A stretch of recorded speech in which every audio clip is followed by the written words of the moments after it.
Good evening, it's Friday, July the 5th, and for many corn growers, that means another major milestone has been reached. With the maximum number of emerged plants that will contribute to yield having been determined a couple of weeks ago, the second step in the yield formula is determining how many rows of kernels we'll have around on each ear.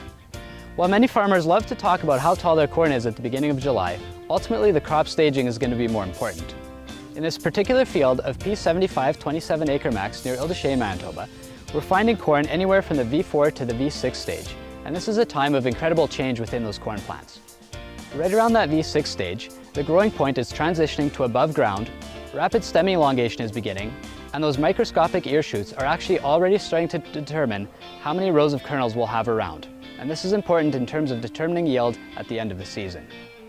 With all of this change, ideally we'd like to minimize how much stress is on those corn plants. But right now throughout the area, there's two main things that are stressing out the plants. On heavy ground like here, we're definitely seeing some compaction layers as well as sidewall compaction, which is limiting how much root growth we have. And this of course also limits how many nutrients are being pulled up. As a result, we're seeing some stagey crops that are just struggling to really get growing.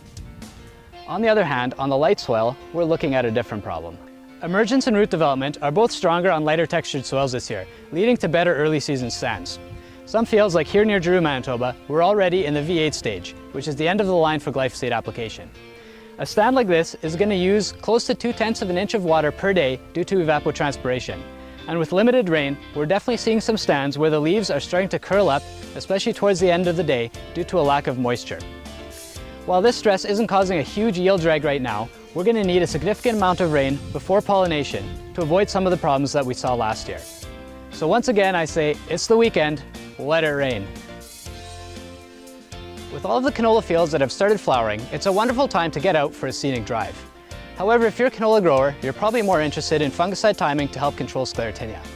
In general, we're targeting between 20 and 30% bloom, or in other words, 15 to 20 flowers that have already opened on that main stem. This will help give you good fungicide coverage before those petals start falling down on the plant and causing some problems.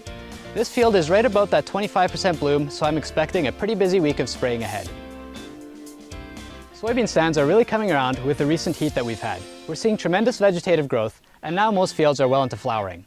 This is important in case you're planning one more pass of herbicide to clean up some weed escapes.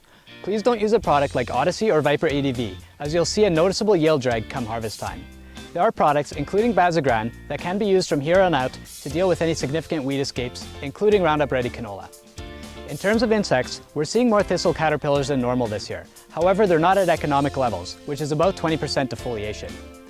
They're nearly done their feeding stage, and we'll see them again as butterflies either in the garden or the grill of the truck. With all of the crops now well off to the races, we're trying to clean up some paperwork at Marc Hutlet Seeds. So if you do have some outstanding accounts, please take the opportunity to clean those up as soon as possible. Thanks again for watching this week's episode of Tailgate Talks, and have a great weekend.